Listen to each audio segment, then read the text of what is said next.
Our scripture this morning comes from the Gospel of Mark, and it's found in the 9th chapter. And Jesus and his disciples are in a house, and he's kind of giving them a private lesson. They went on from there and passed through Galilee. He did not want anyone to know it, for he was teaching his disciples, saying to them, "The Son of Man is to be betrayed into human hands, and they will kill him. And 3 days after being killed, he will rise again." But they did not understand what he was saying, and were afraid to ask him. Then they came to Capernaum, and when he was in the house, he asked them, "What are you arguing about on the way?" But they were silent, for on the way they had argued with one another who was the greatest. He sat down, called the 12, and said to them, "Whoever wants to be first must be last of all and servant of all." Then he took a little child and put it among them, and taking it in his arms, he said to them, "Whoever welcomes one such child in my name welcomes me, and whoever welcomes me welcomes not me, but the one who sent me." The word of God for the people of God. May the Spirit add a blessing to our understanding of it.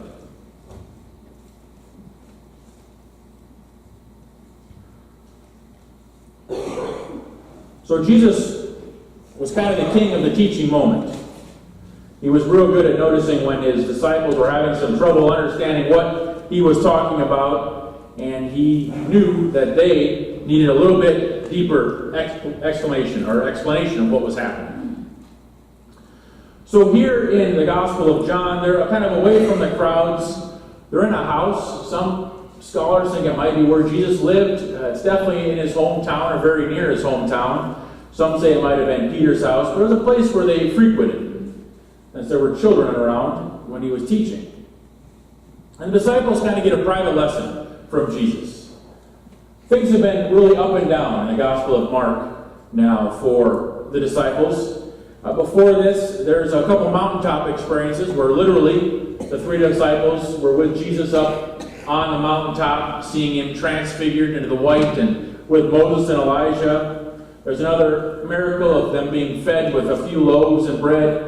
And then there's the bright shining moment, for briefly, when Peter exclaims that he is the Messiah.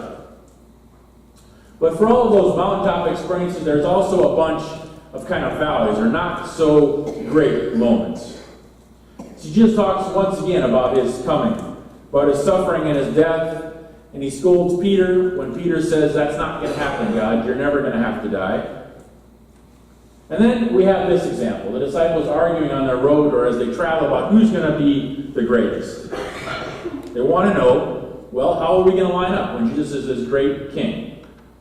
I imagine Peter, James, and John, they were the three up on the mountain with Jesus when he was transfigured, had to be thinking they maybe were a little special because they got to be chosen out of the 12 to go to that transfiguration. So maybe they were kind of feeling their oats a little and saying, well, definitely it's going to be one of us three, or us three are going to be more important than you. And you think the other 9 thinking, well, you guys aren't so special. I know who you are, who you were before we were disciples. And I'm sure the argument kept going from there. And finally, Jesus asked them a question. What were you talking about? Silence. Kind of like when you catch your kids doing something wrong, you say, what's going on? Silence. Right? Because they know they were doing something wrong, and all of a sudden now they've been found out. Well, we need to be a little bit careful when we hear this story, because even though we know the rest of the story, that we're maybe not so much better than the disciples were. We can't look at this as a story about, oh, look at these dim-witted disciples who didn't quite figure it out. We still may be arguing about who's the greatest. Or still might be thinking we want to puff our chests out and say, well, at least we're doing better than these disciples were back then. They were all worried about this greatness stuff, and we're just these humble folk trying to get past and by with what we have. But this is not an exercise in attacking the disciples and comparing us to them. It's more about hearing Jesus' story and having it remind us, where exactly are we? How do we do in this greatness stuff? When we're measuring who's better or who's worse, what do we use as a measuring stick? So let's look at this story a little deeper in Mark. As I talked about, the beginning of this 9th chapter started with the glorious transfiguration of Jesus up on the mountaintop, and the voice saying, "This is my son with whom I am well," or "This is my son, the beloved, listen to him." And the three disciples, Peter, James, and John, had to be dying to tell everyone else about what they had witnessed, but Jesus told them to keep quiet. Say nothing to anyone. So why do you suppose the disciples were even arguing about who was great on the way?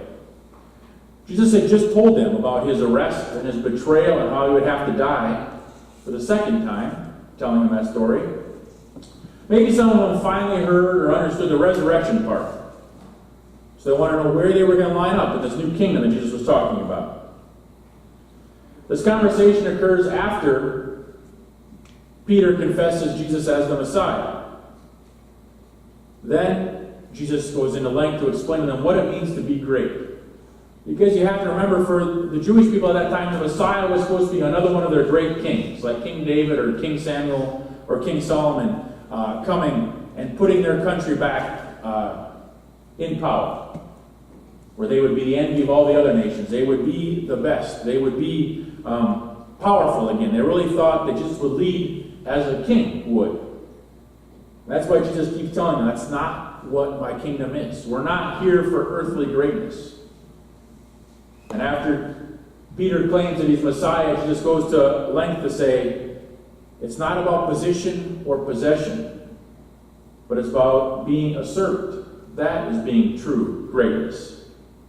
And he says the image of that is my death and my death on the cross.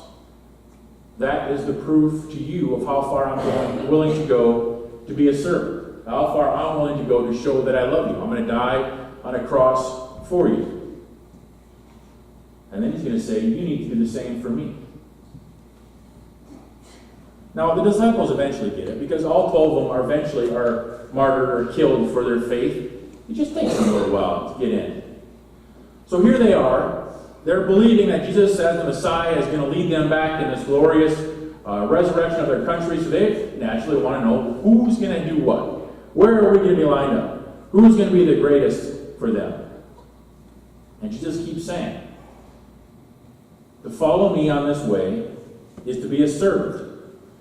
He's crystal clear throughout the Gospels that if you want to follow my way, you must be a servant. Case closed. Now this runs counter to, of course, what the disciples are thinking a Messiah is, but it also runs a little bit counterintuitive to what we think greatness is. We're taught in our culture that competition rules the day. That's just the way it is, right? We compete for top grades, top athletics, top in art, creativity. It's what our society is all about. We have all kinds of ways to measure who is the greatest. I'm guilty of this too. I see it, of course, sometimes in my children. Because like most parents, I want my kids to be the best at whatever they do, right? I want them to be the best at sports, the best at band, the best at video games. No, not video games. Just answer the other question there. But if my kid brings home an A, I feel better about myself as a parent as if I brought home a B or a C. Or if my kid gets to play on a sports team, I feel better about myself as a parent because he's not sitting on the bench. Or if my kid gets to play the first chair in the band, I feel better because I'm feeling better about myself as a parent.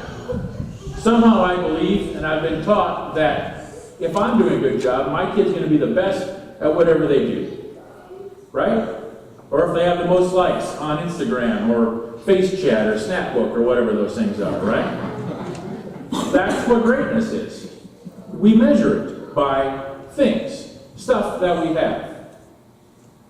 If we're adults, it's by your salary, right? Your job. Some jobs are viewed more important than others.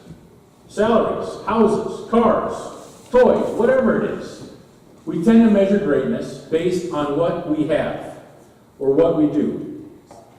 But Jesus says, if you want to be great, you must be last. If you want to be great, you must be a servant of all. Now, I'm not saying it doesn't mean we work hard and try to do our best at whatever we do. That's obvious. School, grades, our job, whatever it is. But maybe Jesus is questioning us where we place our worth and our value. Maybe our ultimate value doesn't come in our grades or our job or the stuff that we have. Because you just know that there is no joy in these accomplishments because there's always something bigger and better. You're never truly happy if you measure your greatness based on what you have, because we never have it all. Jesus knows that if you want to feel deep joy in your life, you need to understand that joy truly is in servanthood, of giving oneself to another. But the disciples and probably our eyes start to glaze over because we've heard these stories from Jesus before. In order to save your life, you must lose it. In order to first, you must be last. To be great, to be a servant. Jesus is always talking this way. But in case you didn't get it, he takes a little child, puts it in the midst of them, and says, this is how you should welcome people. You welcome a child in my name. Whoever welcomes me welcomes the one who sent me. And they always knew who sent him. You're welcoming God. So it's an interesting debate. Who's the most spiritual? Who prays the most? Who can follow Jesus the furthest without his sandals getting aching? Who can nod the hardest when Jesus tells off a Pharisee? Who deserves to sit in the front pew? Well, when we do that, it also begs the question, then who's the worst? Who needs Jesus the most? Who lost their job and can't pay the bills? Who lost a husband or a wife, can't stop grieving? Who has doubts and questions and problems and can't cope with life? Who was the best always leads to who is the worst. That's where Jesus is saying, a child. Welcome one like these. Now, in our Western modern culture, we think this is a sentimental thing. Of course, Jesus picks up a kid, warms the heart of those hard-hearted disciples who would see a child and think, well, of course we welcome children. Of course we care for kids. You could probably question if that's truly of us or not. Think about how many children in our country live in poverty and live hungry day to day. But when Jesus did this to the disciples, it wasn't a nice, warm, sentimental. He was attacking their very culture. You see, when this time, which is our childhood, was a time of terror. A third of live births ended in death, and 2/3 of children were dead by the age of 16 because disease and lack of hygiene wiped them out. Culture at this time didn't regard children as anything until they were adults. Great Christian theologian Thomas Aquinas taught that if there was a fire, a husband was supposed to save his father, his grandma, then his wife, and if there was time, he saved the children. During a famine, children were last to be fed, because it literally was survival of the fittest or the greatest. In that culture, children had no value until they were adults and could produce and participate in society. So when Jesus picked up that child and said, you welcome one of these, you welcome me, he is shaking their world view and turning it upside down. He's saying this is a powerless person. This child cannot offer you anything. This child cannot pay you back for the kindness you are about to show them or should show them, yet you are to welcome them, be a servant to them. These poor disciples, again, get a boat-rocking paradox, changing how they think radically, or how they should think. When they want to claim their way to the top or claim greatness, he's telling them that they need to be last and be in the lowest place. Jesus is saying that he laid down his life for us. We're asked to offer our lives, our priorities, our gifts, our very selves, along with the honor, the power, the place, and the prestige we long for. Offer all of that to Jesus. So what if we taught and lived by the measurement of greatness that Jesus did? If you think of my example, I talked about the way we look at sometimes, or the way I look at my kids wanting to be the very best, and measuring how they do based on how they do, or giving them a worth on how they think. What if instead we measured how they lived? Instead of making an A on the grade as the standard of affection, what if I asked how they helped out today? Who did they see that was hurting and decided to offer a helping hand? Maybe our measure of greatness could shift from how much we did for ourselves to how much did you do for others, or the least among us. Or we can ask ourselves, how did we help someone today? Did we notice the least among us? And I don't mean inside these walls. How about the people of our society, of our community, that we consider the least, unworthy of our help, maybe beyond our help? Do we treat them as beloved children of God? Would we welcome them with open arms? Would it truly be different if we all sought to be servants of all? I want to watch this short video on sometimes the way we like to be servants. Collecting donations for a couple of weeks now, and I feel good about it. I've found that the key to a profitable day is a little smile and the right amount bell, because you don't want to get too crazy with the bell. Of course, I found that out from her. At the end of every shift, I want to get in that bucket and see what I brought in, okay? I want to measure my effectiveness. But I cannot pick that lock. I've tried. I've tried using my own keys, tracing a hairpin, fingernail. I can't reach my hand in the top of it either. And if I'm going to serve, I want to know how good I'm doing. You know, I got a bonus the other day for sticking very closely to the script. And believe me, honey, I would not be doing this if there were no bonuses, because I'm really putting it out there. Really? Oh, really? Oh, does that mean something to me? That means nothing to me. The other day, my shift supervisor said to me, well, why don't you go over to Weatherby Street and get some donations over there? I said, I don't think so. That is not my neighborhood. Here in my neighborhood, they see me and they know me and they make note, oh, okay, that's what she's doing. Because I am a servant, I'm going to serve my community where people can, see me and say hello. To whom much is given, much is required. I believe it was Kennedy that said that. It feels very good to bring myself down to the level of a servant.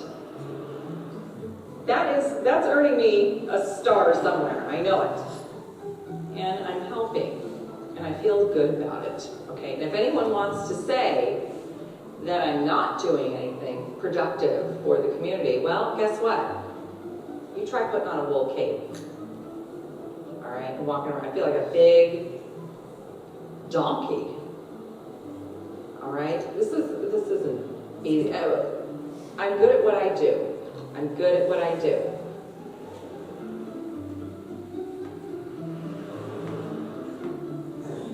Sometimes that's the way we want to be servants, right? We need to be recognized. I'll help if someone's going to give me a thank you for doing it. I'll serve if it's the people I'm comfortable serving. I need to know that I'm being effective in what I'm doing, that my time's not being wasted, or what I'm doing is not being wasted, or who I'm giving to won't waste what I'm giving. But Jesus says, with this child, he puts in front of his disciples, serve. Serve not being expected to be recognized, not expecting any kind of payback, because this child will not be able to pay you back. But that's what Jesus is asking us to do. Not to measure greatness by things, but measure greatness by who we are serving to and who we help. So during the sermon, hopefully, a thought popped in your head. Not that Pastor Bine is droning on again, and when does he quit, but if you asked, who can I help? If someone were to say to you, who do you need to help? Somebody popped in your mind. Maybe a group, maybe a person. If you're asked where you can be a servant, something probably popped in your mind, either church, school, church, work, family, friends, coffee shop. Maybe it's speaking up for those who can't speak up for themselves. Somewhere.